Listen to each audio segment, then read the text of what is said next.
배는 이미 베트남에 도착을 했습니다. 그런데 수입자가 화물을 찾을 수 없다 그래요. 왜 그럴까요? 이유는 단 하나. 화물의 열쇠인 BL 원본이 은행에 있기 때문이에요. 이런 상황이 왜 발생하는지, 그리고 수출 한 건이 어떤 서류를 거쳐갔는지 실제 거래 흐름에 따라 살펴보겠습니다. 자, 베트남에 한 제조사가 있어요. 우리는 V사라고 부를게요. 그리고 한국의 제조사 K사가 있습니다. 자, 베트남에 있는 V사가 K사에게 메일을 하나 보내요. 아, 우리 땡땡 기계 부품 500개 정도가 필요한데 견적 좀 주세요 라고 이렇게 문의를 합니다. 문의. 그걸 인콰이어리라고 합니다. 이제 인콰이어리가 거래의 시작점인 거죠. 그래서 이제 K사가 단가랑 납기 그리고 견적의 유효기간 같은 것들을 담아서 쿼테이션을 보냅니다. 그리고 이제 K사와 V사가 계속 조율을 하겠죠. 그러다가 이제 어느 정도 조율이 되면 K사가 나중에 프로포마 인보이스라고 하는 견적 송장을 보내줍니다. 그래서 이제 V사도 이제 최종 확정을 하겠죠. 발주를 하게 되면 K사에게 정식으로 PO를 발행합니다. 퍼체이스 오더예요. 그러면 이제 이 퍼체이스 오더가 발행되면 K사 입장에서는 이제 본격적으로 본인들이 필요한 원자재 발주도 하고요. 생산에 이제 돌입하게 되는 겁니다. 자, 이번 거래에서 V사는 신용장으로 결제하기로 했어요. 신용장, LC. 그래서 이제 V사는 거래은행한테 가서 신용장 거래은행에 가서 신용장 개설을 요청합니다. 그렇게 되면 V사는 이제 개설 의뢰인이라고 하는 존재가 되는 거예요. 라고 합니다. 그리고 이 V사의 요청을 받은 거래은행은 이제 요청을 받았으니까 신용장을 개설해야겠죠? 그러면 개설은행이 됩니다. 이슈잉 뱅크. 자, 그러면 신용장이 개설이 됐으면 누군가에게는 알려줘야 되잖아요. 이 개설은행이 K사한테 알려주는 게 아니고요. K사의 거래은행한테 알려줍니다. 여기에도 은행이 있잖아요. 거래은행.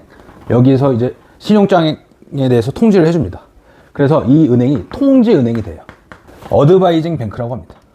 그리고 이 어드바이징 뱅크가 조건 따라 다르긴 하지만 보통 매입은행의 역할도 같이 하게 됩니다. 매입은행은 네고시에이팅 뱅크라고 합니다.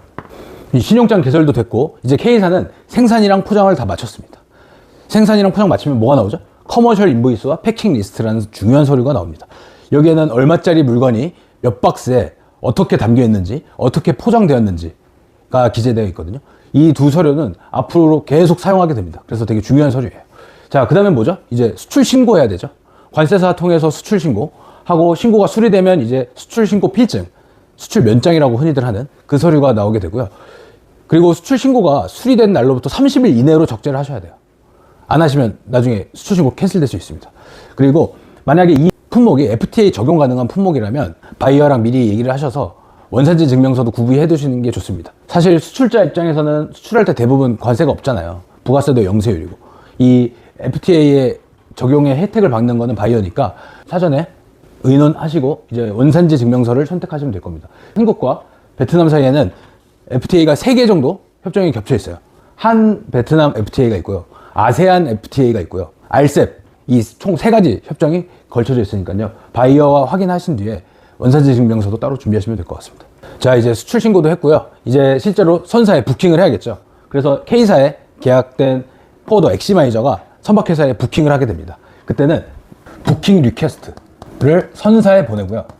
여기에는 이제 출발지, 도착지, 그리고 원하는 출항일 이런 게 적혀 있고요. 수량 같은 거 이런 거 다 적혀 있고, 그래서 이제 부킹 리퀘스트를 선사로 보내면 선사는 저희에게 부킹 컨퍼메이션을 보내줍니다. 그리고 운 좋게 스페이스 컨펌까지 다 받았다고 생각을 해볼게요. 그래서 이제 서류 마감일도 다가오고 MT 컨테이너, 비어있는 컨테이너를 상차하러 갈 시점이 도달합니다. 그러면 이제 컨테이너 픽업하러 가시는 기사님은 코피노라는 정보를 들고 항구에 가셔야 돼요. 코피노는 뭐냐면 보통 부킹 넘버나 선박명, 항차, 그리고 포트 코드 이런 게 들어가요. 이런 정보가 없으면, 그리고 불일치하면 그 기사님께서는 항구에 들어가실 수가 없습니다. 그리고 이 기사님이 들어가셔서 이제 MT 컨테이너를 받아오실 때 ER 또는 EIR 이라고 하는 우리말로 기기 인수도증이라고 하는 서류를 받습니다. 이게 뭐냐면, 야, 우리 컨테이너 너한테 제대로 된 컨테이너, 사고 없는 컨테이너 잘 줬어. 나중에 딴소리 하지 마라. 이런 의미로 주는 서류예요. 나중에 컨테이너 파손 시비가 걸렸을 때 이제 증거가 되는 서류라고 할 수 있죠. 자, 이제 MT 컨테이너까지 픽업을 했으니까, 픽업을 했으면 K사 공장으로 가야겠죠. 공장에 가서 이제 컨테이너, 비어있는 컨테이너 안에 화물을 집어넣고 실로 봉인을 한다 그러는데 자물쇠 채우는 겁니다. 자물쇠 채우게 되면 이제 컨테이너 넘버도 확인됐고 실 넘버도 확인됐고 실제 적입 수량 이런 것들이 다 확정이 되거든요. 그러면 이러한 정보를 바탕으로 해서 K사 그리고 엑시마이저가 이 선박회사한테 쉬핑 리퀘스트 또는 쉬핑 인스트럭션이라는 서류를 보내게 됩니다. 이게 흔히 얘기하는 서류를 마감하는 거예요. 근데 여기에 쉬핑 리퀘스트, 쉬핑 인스트럭션에 적혀 있는 정보가 BL상에 그대로 기재가 되니까 여기서 이제 오타나 이런 거 나오면 안 됩니다. 그리고 인보이스나 패킹 리스트 이런 거랑 반드시 한 번 더 대조하셔야 되고요. 이거 기재 잘못해서 BL 잘못 찍히면 나중에 돈 나가요. BL 어멘드먼트 피 혹은 매니페스트 코렉션 피 이런 거 발생할 수 있습니다. 자, 이제 서류 마감까지 했죠. 그러면은 이제 작업한 풀 컨테이너를 항구에 반입을 시켜야 돼요. 반입을 시키고 그리고 VGM이라는 것도 마감을 해 주셔야 됩니다. VGM이 뭐냐면 Verified Gross Mass, 검증된 총 중량 뭐 이런 뜻인데, 이 VGM이라는 정보가 신고가 안 돼 있으면 선적 자체가 안 됩니다.